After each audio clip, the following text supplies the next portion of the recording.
Good, happy Saturday evening, January 18, 2020. I'm Riley King, and welcome to this Saturday evening edition of the Riley King Newscast, right here on the Riley King Network. We have a lot of news to get to this Saturday evening, so let's begin. First up, fire at Manchester apartment building displaces 12 people were displaced after a fire at a Manchester apartment building early Saturday. Crews responded to 701 Grove Street just after midnight and found a fire in the ceiling between the second and third floors of the three-story building, the Manchester Fire Department said in a press release.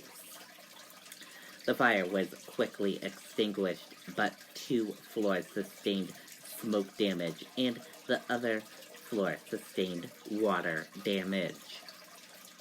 The fire department said the blaze was caused by faulty wiring in a light fixture.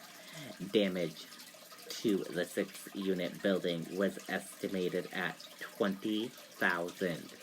The Red Cross was helping the 12 displaced residents. A firefighter suffered a minor injury to his fingers while responding. Woman seriously injured in parking lot hit and run at Easton Restaurant. Let's take a listen to that video from WCVB Boston.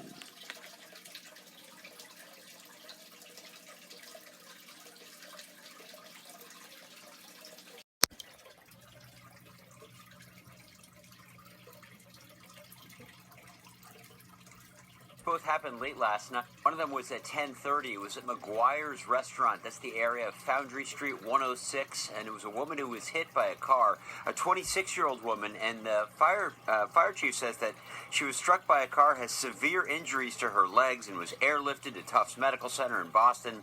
Police are investigating just how this happened. We're hoping to have some more details about that pretty soon. By the way, all these photos are from our news partner, The Enterprise. And just about a half hour before that, first responders assisted at a 2-car crash. That was Belmont Street, the entrance to Stonehill College. A 46-year-old woman was flown from that crash to Brigham and Women's Hospital.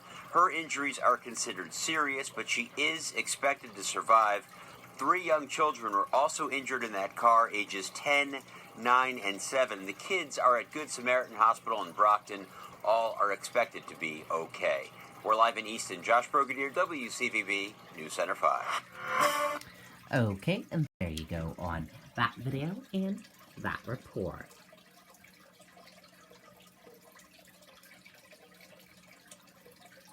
Police believe driver fatigue led to fatal 2-car crash in Canaan. Take a look at this photo right here. This is photo from the fatal Canaan crash in Canaan, Maine.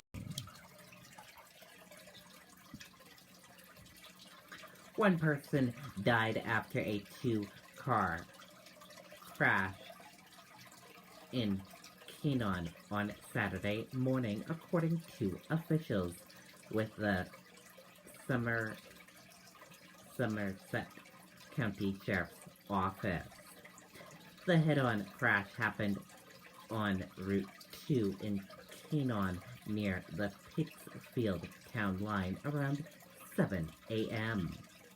Police said 34-year-old Adam was driving a black pickup truck when he crossed the center line and crashed into a green Pearl truck driven by 53-year-old Linwood Walker. Adam was pronounced dead on scene. Both Walker and one passenger were transported to the hospital with non-life-threatening injuries. Police said The crash is still under investigation, but they believe that Adam may have been falling asleep behind the wheel at the time of the collision.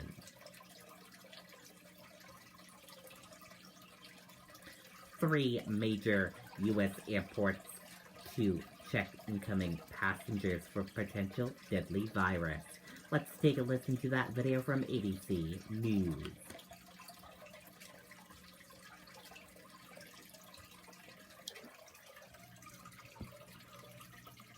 New screenings in place at three major U.S. airports to check incoming passengers for potentially deadly virus. The first of these screenings happening overnight at JFK International Airport. That's where ABC's Stephanie Ramos joins us with the latest developments. Stephanie, good morning to you. Whit, good morning. About 60,000 people travel into the U.S. from Wuhan, China every year. This is why CDC officials are taking this new deadly respiratory virus so seriously. Wuhan is where it was first reported. Screenings, as you mentioned, started here at JFK last night, and they continue this morning at San Francisco's International Airport, where another direct flight from Wuhan is expected to land. This morning, U.S. airports are screening airline passengers who are arriving from China for the new deadly virus that the CDC says has made dozens of people sick and has killed 2. The CDC is sending 100 health officials to assist at San Francisco International Airport, LAX, and New York's JFK, where this flight from the outbreak city of Wuhan arrived overnight. Experts say this new type of virus, called the coronavirus, typically causes symptoms of the common cold, but can lead to pneumonia. Federal health officials will take temperatures and ask passengers if they have any symptoms. They're expecting to screen about 5,000 passengers at these 3 airports for the next few weeks. They're really going to be diverted into a separate area from everyone else, so we're not expecting this to affect the overall arrival activity at SFO. Many cases of the virus traced back to this food market in Wuhan. Coronaviruses are often found in animals. It's unclear if this new one can spread easily from person to person. Countries like Thailand and Japan screening incoming airline passengers as well as a precaution. We have done the best we can. We have alerted people to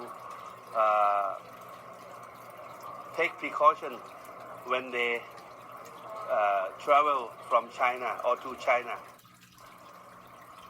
The CDC is taking that extra precaution here. They've even set up special quarantine areas here at the airport. Whit.